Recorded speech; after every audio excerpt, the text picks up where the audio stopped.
So, good evening my dear students, once again today I am in front of you. और आज हम क्या करने वाले हैं? आज हम 1.2 करने वाले हैं, सिमिलरिटी चैप्टर का 1.2। और बट 1.2 करने से पहले हमारे लिए कुछ इंपॉर्टेंट टॉपिक है। सर क्या है इंपॉर्टेंट टॉपिक? तो सबसे पहला बेटा हमारे लिए है बेसिक प्रोपोर्शनैलिटी थ्योरम। क्या है? Basic proportionality theorem. अभी थ्योरम क्या कहता है हमसे वो देखते हैं। थ्योरम ये कहता है कि अगर मेरे पास ये ट्रायंगल है, if I have this triangle ABC और हमने इसमें कोई लाइन L ड्रॉ की है, ठीक है, और ये लाइन क्या कर रही है? साइड AB को कट कर रही है पॉइंट X पर और साइड AC को कट कर रही है पॉइंट Y पर, ठीक है ना। तो यहां पर हमें क्या दिया है, अगर ध्यान देना है कि हम लिखेंगे कि in triangle ABC line XY is parallel to line BC, ठीक है। Line XY is parallel to line BC, क्योंकि लाइन L ने X और Y पे काटा था तो हम इसका नाम XY लिख सकते हैं। तो BPT थ्योरम क्या कहता है? इसको शॉर्ट फॉर्म में BPT भी बोलते हैं, बेसिक प्रोपोर्शनैलिटी थ्योरम। तो ये थ्योरम हमसे ये कहता है कि अगर ट्रायंगल के दो साइड्स को कट करने वाली लाइन उसकी थर्ड साइड को पैरेलल है, तो जिस पॉइंट पर उसने कट किया, देखो कहाँ पे कट किया उसने? X, तो इससे दो हिस्से बन गए ना, AX XB और यहाँ पर AY YC। So therefore AX upon XB is equal to AY upon YC, ठीक है ना। ये रेशो में आ जाएगा और ये दोनों रेशो क्या होंगे? इक्वल होंगे। और जो पुराना सिलेबस है बेटा, प्रीवियस ईयर के बच्चों के सिलेबस में सिर्फ बेसिक प्रोपोर्शनैलिटी थ्योरम है, उसका कन्वर्स भी नहीं है।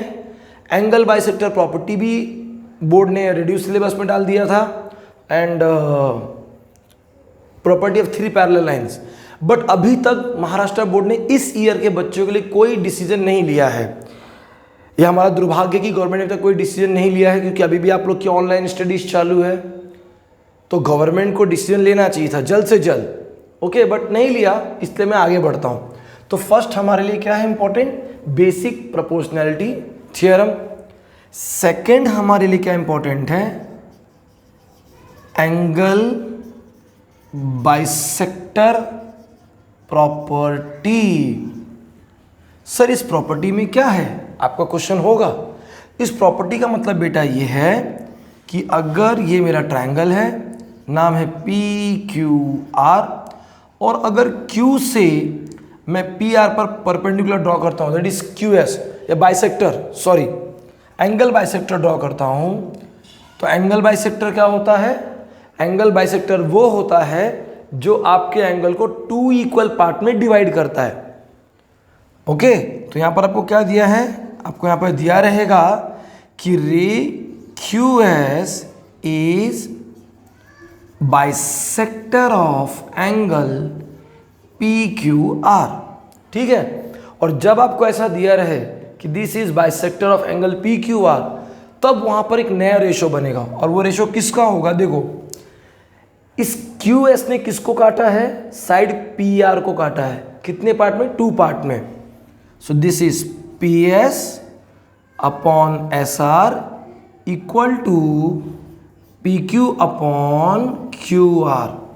वो जिस साइड को काटेगा और जहां पे काटेगा वहां से उसके दो पार्ट बनेंगे, उन दोनों साइड का रेशो, उन दोनों पार्ट का ratio is equal to the ratio of remaining two side.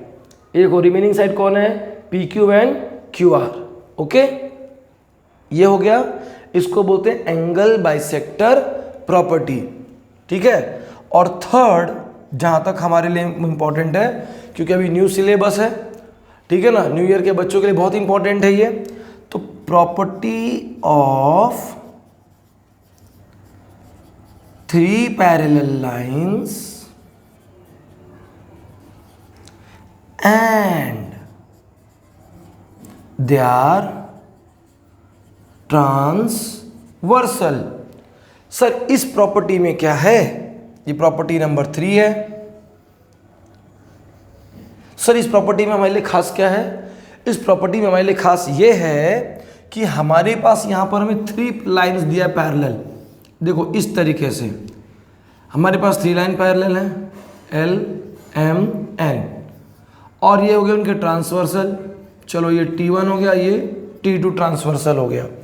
तो अब इस ट्रांसवर्सल ने क्या किया, लाइन L को A, इसको B, इसको C और इसे D E F ऐसे कट कर दिया। इसको इंटरसेप्ट बोलते हैं, याद होना चाहिए। आपने स्टैंडर्ड 9th में पढ़ा है और 8th में भी पढ़ा है इसके बारे में, ठीक है ना। तो जब ट्रांसवर्सल पैरेलल लाइन को कट करता है तो इस बीच वाले पार्ट को क्या बोलते हैं, इंटरसेप्ट। तो ये जो इंटरसेप्ट बनते हैं, तो प्रॉपर्टी ऑफ 3 पैरेलल लाइन क्या कहता है कि जब ट्रांसवर्सल 3 पैरेलल लाइंस को इस तरीके से कट करेंगे तो ये जो इंटरसेप्ट बने हैं, इन इंटरसेप्ट का ratio AB upon BC is equal to DE upon EF। Okay, इतनी चीजों का रेशो क्या होगा, इक्वल। पहला क्या था, बेसिक प्रोपोर्शनैलिटी थ्योरम। दूसरा क्या था, एंगल बाइसेक्टर प्रॉपर्टी। और थर्ड क्या था, property of 3 parallel lines and there transversal. अब सर एक बार देख लें, इस पे मैंने क्या समझाया था कि जब आपकी लाइन पैरेलल होगी और वो 2 साइड को कट करेगी, देन जिनको कट करती उन साइड्स का जो रेशो होगा that is AX upon XB is equal to AY upon YC। ठीक, अब चलते हैं खास करके हमारे जो बच्चे CT देने के लिए बहुत एक्साइटेड हैं उन बच्चों के लिए, ठीक है। जो हमारे बच्चे इन चीज़ों को कॉन्सेप्ट में देखना चाहते हैं तो मैं आपके लिए इनको सम सॉल्व करके दिखाऊंगा बाकायदा, ठीक है ना। तो सर कैसे, CT के लिए हमारे कैसे इंपॉर्टेंट आएगा ये, तो इमेजिन करो कि आपको मैंने एक सम दे दिया कि in triangle PQR seg AB is parallel to side QR। ठीक, ओके। फिगर इस तरीके से है, PQR, ये रहे हमारे AB, इन्होंने कट कर दिया। Then the ratio will be, अब हमारा राइट रेशियो कौन सा होगा देखो, ठीक है ना। अब हमें ऑप्शन दिए रहेंगे A। अब A में हमें ऑप्शन दिया है PA upon AQ, PB upon BR। Option B में क्या दिया है वो देखते हैं, PA upon PQ, PB upon PR। Option C में क्या दिया है, AQ upon PQ and BR upon PR। और ऑप्शन D में क्या दिया है, उल्टा दिया है, ठीक है ना, PQ upon PA equal to PR upon PB। Okay, अब क्योंकि आपकी OMR सीट रहेगी तो OMR सीट में मैंने कहा आपको कि आपको A B C D ऐसे लिखे रहेंगे और वहाँ पर 4 ऐसे गोले रहेंगे, ठीक है ना। तो हमने देखा कि हमें दिया लाइन पैरेलल है किसको, थर्ड साइड को, और उसने कहाँ पर कट किया है, उसने PQ को कट किया है A पर और PR को कट किया है B पर। तो मैंने क्या कहा था, जिस पॉइंट पे कट करता है उसके ऊपर के साइड का और नीचे के साइड का रेशियो इक्वल होता है। यानी हमारा रेशियो क्या होगा, PA upon AQ equals to PB upon BR।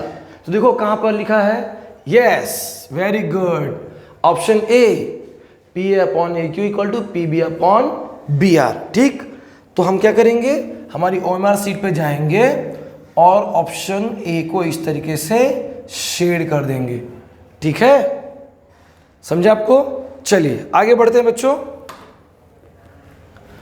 ये हमारा फर्स्ट सम था। अब देखो हमने जो पढ़ा उसकी बेसिस पर ही अपने सम्स करेंगे।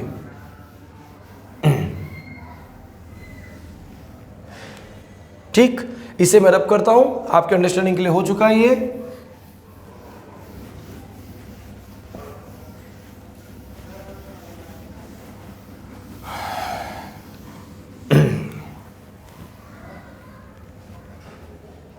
अब आप कहेंगे कि सर एक सम भी करा के बताइए कैसे सॉल्व किया जाता है। तो ठीक है, in triangle A B C seg X X नहीं seg P Q is parallel to side B C. Okay, अब हम अपना ट्राइंगल बनाएंगे इस तरीके से, A B C and P Q parallel है, ठीक है ना, पी क्यू क्या हमारा पैरेलल है। सो in triangle A B C seg P Q is parallel to side B C, A P equal to 6, P B equals to 8, A Q equals to 4, Q C equal to question mark. ये आया सम। अब अगर इसे मुझे solve करना है तो बड़ा सिंपल तरीका है कि in triangle A B C seg P Q is parallel to side B C, ये क्या है मुझे गिवन।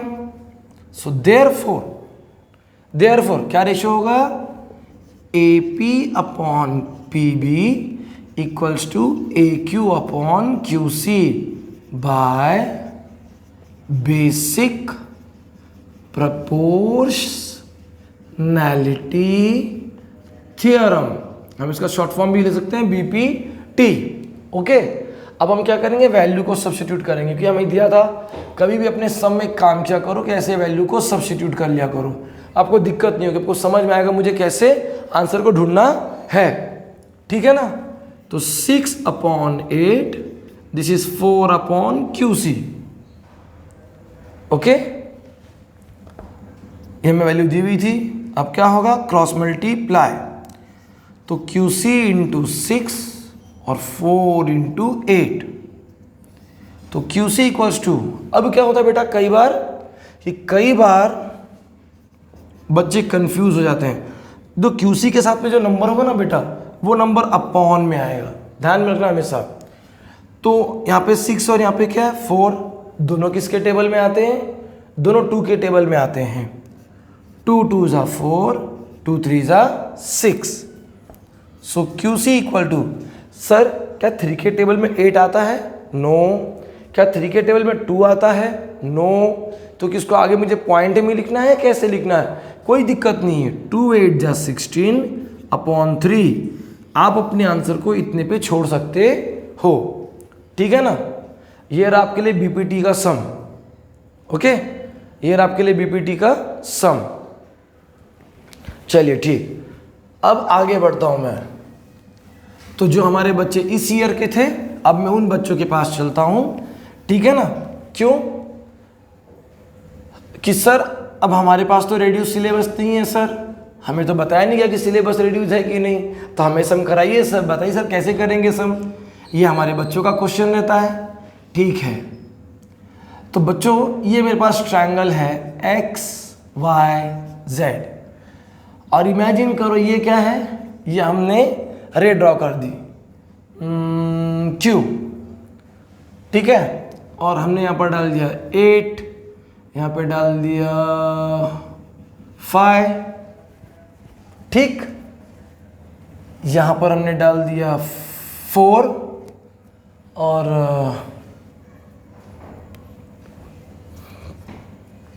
यहाँ पर हमने डाल दिया question mark.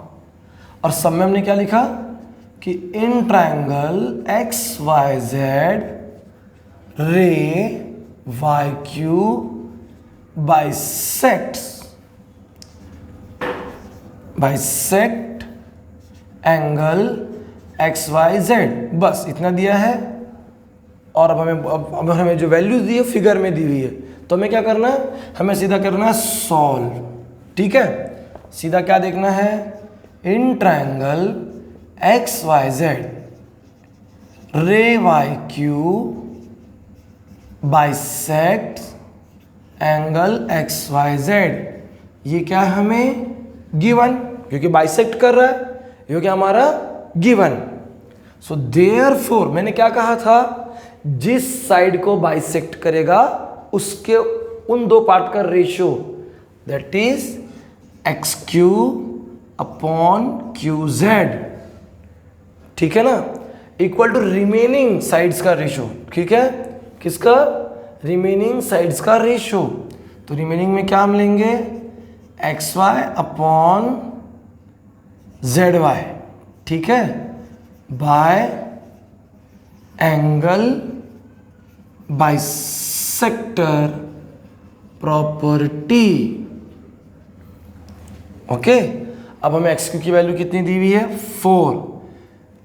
Okay, Q Z हमें नहीं दिया हुआ है, दिस इज 8 अपॉन में 5, क्या करेंगे, क्रॉस मल्टीप्लाई, तो Q Z into 8, 4 into 5, Q Z equals to 4 into 5 upon 8। अब देखो यहाँ पर क्या हो गया, क्यू जेड जो 8 के साथ मल्टीप्लाई था वो अपॉन में आ गया, ठीक है ना। अब 4 1 जा 4 और 4 2 जा 8, सर आंसर क्या आ गया, 5 अपॉन 2। अब जिन बच्चों को मेरे डिवीजन नहीं आता बेटा, क्योंकि ऐसा होता है कि कई बार हम 10 तक आ जाते हैं, डिवीजन नहीं आता, हो सकता है मेरी बात कुछ बच्चों को बोलेगी नहीं sir we are not this much double, कोई बात नहीं बेटा, मगर क्या सभी बच्चे स्मार्ट होते हैं, ऐसा तो नहीं होगा ना। तो कुछ बच्चे हमारे ऐसे भी होंगे कि जिन्हें इसमें दिक्कत होगी, क्योंकि कई बार बच्चे कंफ्यूज होते हैं कि सर न्यूमरेटर को अंदर लिखना है कि डिनोमिनेटर को अंदर लिखना है, ये हमेशा ध्यान रखिएगा। तो जो हमेशा ऊपर होता है उसको न्यूमरेटर कहते हैं, वो अंदर जाएगा, जो डिनोमिनेटर होगा वो डिवाइजर के प्लेस पर आएगा। ओके, क्या 2 के टेबल में 5 आता है, नो, तो 2 के टेबल में 5 से छोटा नंबर क्या आता है, 4, कितने सा, 2 2 ज़ा 4, 5 माइनस 4 1, सर 1 आ गया, अब क्या हो गया सर, कोई बात नहीं। क्या 5 के पीछे कोई नंबर है, नहीं सर, तो हम पॉइंट डालेंगे और जैसे ही पॉइंट डालेंगे यहाँ पर 0 आ जाएगा, कितना हो गया ये 10। क्या 2 के टेबल में 10 आता है, यस सर, 2 5 ज़ा 10, so therefore Q Z equals to 2.5। Okay, इस तरीके से आपको एंगल बाइसेक्टर वाला सम समझ में आया। अब आपके बुक में अगर ऐसे और सम्स होंगे तो आप इसे सॉल्व कीजिएगा, और अगर जिसे नहीं आए प्लीज कमेंट बॉक्स पे कमेंट जरूर कीजिएगा, आपको डेफिनेटली आपके कमेंट का आंसर जरूर मिलेगा। ओके बच्चों, ठीक, अब हम आगे बढ़ते हैं बेटा, ठीक है ना। अब बोलोगे सर आपने प्रॉपर्टी लिखी थी, उस प्रॉपर्टी का सम नहीं है क्या सर, है, क्यों नहीं है, उस प्रॉपर्टी से भी रिलेटेड सम है। कैसे है सर, अब देखो ये मैंने आपके सामने क्या बना दिया, ट्रेपीजियम।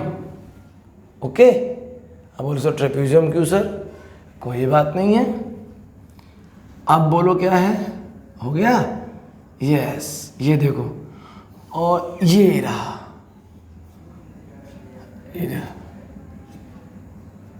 ठीक है ना।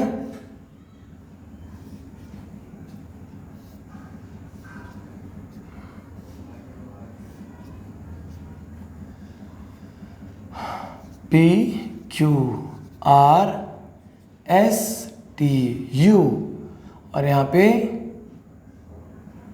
T1 और T2, ये हमारे ट्रांसवर्सल है, ठीक है ना। T1 T2 हमारे क्या है, ट्रांसवर्सल। अब हम ध्यान से देखें कि जब हम सम्स के पास चल रहे हैं तो हमें सम में क्या दिया है, क्वेश्चन नंबर 4 आज का ये हमें दिया हुआ है कि line PS is parallel to line QT is parallel to line RU, ठीक। हमारी तीनों लाइन हमें क्या दी हुई है, parallel, where T1, T2 are transversal. Okay, अब हमें यहाँ पर देखो क्या क्या दिया है, वैल्यूज भी दे दिया गया है। इमेजिन करते हैं सर कौन सी वैल्यूज दी होगी, क्या नंबर होगा सर, क्योंकि कई बार बच्चों के दिल में एक कन्फ्यूजन होता है, सर क्या नंबर होगा, कैसा नंबर होगा। बेटा डरना क्यों, मुझे समझता नहीं है, डरे नहीं, कॉन्सेप्ट को समझें और समझने के अकॉर्डिंग सम सॉल्व करें, आपके सारे सम इजी तरीके से हो जाएंगे, ठीक है ना। तो चलो क्या वैल्यू, आप बताओ क्या वैल्यू ली जाए, ठीक है। आपने कहा 5 तो 5, आपने कहा 6 तो 6, ठीक है ना। आपने कहा सर 3 ले लो, 3 ले लिया। आपने कहा सर क्वेश्चन मार्क तो क्वेश्चन मार्क, हमने क्वेश्चन मार्क डाल दिया। ओके, नाउ अब चलते हैं सॉल्यूशन के पास। सो हमें दिया क्या, line PS is parallel to line QT is parallel to line RU। ये हमें क्या है, गिवन, और तीनों लाइन पैरेलल है, right, all the 3 lines are parallel. सो क्या था रूल कि सर जब 3 लाइन पैरेलल होंगी तो उनके इंटरसेप्ट का रेशो इक्वल होगा, that is PQ upon QR is equal to ST upon TU। और यहाँ पे लिखेंगे क्या, by property of 3 parallel lines and they are transversals. Okay, ये प्रॉपर्टी होगी, ठीक है ना। अब वैल्यू पुट करते हैं, 5/6 3/TU क्या होगा, क्रॉस मल्टीप्लाई, तो 5 इंटू TU 3 इंटू 6 TU 3 6 18, ये 5 अपॉन में आ जाएगा। अब हम क्या करेंगे, सर क्या आप हमें डिवीजन सिखाएंगे? यस, क्यों नहीं, मैंने कहा था ना न्यूमरेटर अंदर जाएगा डिनोमिनेटर बाहर आएगा। तो क्या 5 के टेल में 18 आता है? नो। तो 18 से छोटा नंबर क्या आता है? 15। कितने जा? 3 जा, 5 3 जा 15, 8 माइनस 5 3, ठीक है, 1 माइनस 1 0, पीछे कोई नंबर नहीं है, पॉइंट, यहाँ 0 आ गया। कितना हो गया ये? 30। क्या 5 के टेबल में 30 आता है? यस। कितने जा? 6 जा, 5 6 जा 30। तो आपका आंसर क्या आ गया? 3.6। ओके, इट्स क्लियर बेटा। इन सम्स को देखिए, अगर आपको कोई डाउट है तो प्लीज मुझे जरूर मैसेज कीजिए, ठीक है ना।